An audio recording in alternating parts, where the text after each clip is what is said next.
చూస్ country delight, live better. ఇప్పుడే country delight app ని download చేసుకోండి.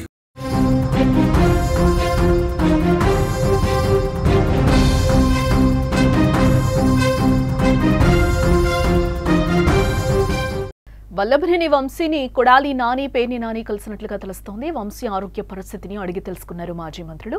పార్టీ అండగా ఉంటుందని కూడా వంశీకి ధైర్యం చెప్తున్నారు. మొదట వంశీని పేర్ని నాని గుర్తుపట్టనట్లుగా తెలుస్తోంది. వంశీ ఎక్కడా అంటూ కూడా పేర్ని నాని అడిగిన సందర్భం అయితే అక్కడ కనిపిస్తోంది. కృష్ణా జిల్లా గన్నవరం మాజీ ఎమ్మెల్యే వైసీపీ నేత వల్లభనేని వంశీ ఇటీవల జైలు నుంచి బెయిల్పై విడుదలైన సంగతి మనకు తెలిసిందే.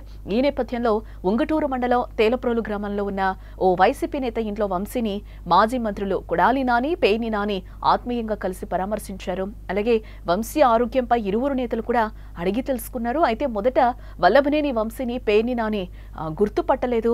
ఇంట్లోకి వచ్చిన నాని వంశీ ఎక్కడంటూ కూడా అడిగాడు. అయితే అదే సమయంలో వెనకే ఉన్న వంశీని గుర్తుపట్టలేదు పేర్ని నాని. అదే సమయంలో అక్కడున్న వాళ్ళు వంశీ మీ వెనకే ఉన్నారంటూ కూడా చెప్పగా కొద్దిసేపు అక్కడ నవ్వులు పూశాయి. ఇకపోతే వల్లభనేని వంశీ, కొడాలి నాని, పేర్ని నాని మధ్య కొంతసేపు పలు అంశాలపై చర్చలు కూడా జరిగినట్లుగా తెలుస్తోంది. వంశీతో పాటు అన్ని కేసులు అరెస్ట్ అయిన ఆయన అనుచరులను కూడా కొడాలి నాని పరామర్శించారు. వంశీకి పార్టీ అండగా ఉంటుందంటూ కూడా ఆయన భరోసాను కల్పించడం జరిగింది.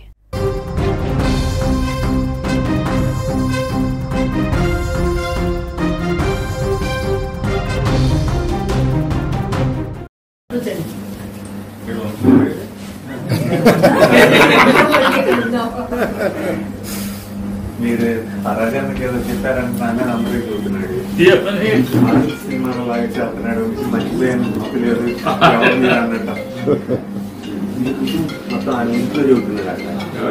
అది వచ్చినా మీరు ఉండి పెట్టి అది 40 రోజులు పేరు వచ్చేది అప్పుడే పెట్టేవారు. ఏదో మంచి స్టోరీ చెప్పేవే రోజు ఈయనప్పుడు వెయిట్ లాస్ బాగా ఎక్కువ ఆతృతపడదు. ముందు రామాబాబు కనిపిస్తారు. ఆయన బాగా కాలు దూకుతున్నాడు. ఆయన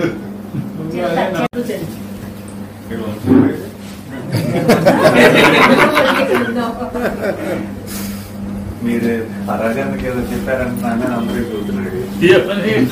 సినిమాలో లాగా చేస్తున్నాడు. వంశీని పరామర్శించడానికి వచ్చిన పేర్ని నాని ఎక్కడా వంశీ అంటూ కూడా ఆయన అడగడం జరిగింది. ఇంట్లోకి రాగానే సడన్గా ఆయన జోక్ వేసినట్లుగా అయ్యింది. వంశీ పక్కనే ఉన్నా కూడా చూసి చూడనట్టు వంశీ ఎక్కడా అని ప్రశ్నించారు. ఆయన గుర్తుపట్టలేనట్లుగా మాట్లాడారు. ఈరోజు వల్లభనేని ఇంట్లో ఒక పరామర్శల పర్వం అయితే కామెడీగా సాగిపోయిందని కూడా ఈ విజువల్ చూస్తే మనకు అర్థమవుతుంది. జైలు నుంచి విడుదలైన తర్వాత వల్లభనేని వంశీని చూస్తే ఎవరైనా అయ్యో పాపం అనక ఉండరు. అత్యంత సన్నిహితుడైన కొడాలి నాని మాత్రం సింపతి చూపించలేదు సరికదా, ఏంటి చిక్కిపోయావు, డైటింగ్ చేసావా అంటూ కూడా సైటైర్ వేశారు.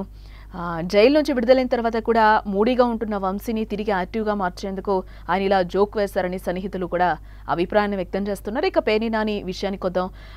వంశీ బెయిల్పై బయటకు వచ్చే సమయంలో పేర్ని నాని ఆయన వెంటే ఉన్నారు. ఆ తర్వాత ఇంటికి వెళ్ళి కూడా పలకరించారు.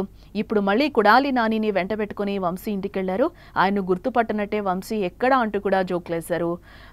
నాని కానీ ఈ నాని కానీ వంశీని కాస్త చిల్ చేసేందుకు ప్రయత్నిస్తున్నారనే విషయం ఇక్కడ మనకు అర్థమవుతుంది. జైలు నుంచి బెయిల్పై బయటకు వచ్చిన వంశీ మీడియాతో ఎక్కడ కూడా మాట్లాడలేదు, మాట్లాడకూడదని కోర్టు కూడా నిబంధనలు ఉండడం వల్లే ఆయన పెదవి విప్పలేదని కూడా అంటున్నా జైలు జీవితం వల్ల ఆయన కాస్త సైలెంట్ అయ్యారనే వాదన కూడా వినపడుతోంది. వరుస కేసులతో ఉక్కిరిబిక్కిరైన వంశీ కొన్నాళ్లు రాజకీయాలకు దూరంగా ఉంటారనే వార్తలు కూడా వస్తున్నాయి. ఈ నేపథ్యంలోనే వైసీపీ నేతలు ఆయన్ను వదిలిపెట్టకుండా నీడలా వెంటాడడం కూడా ఇక్కడ మనకి కనిపిస్తోంది.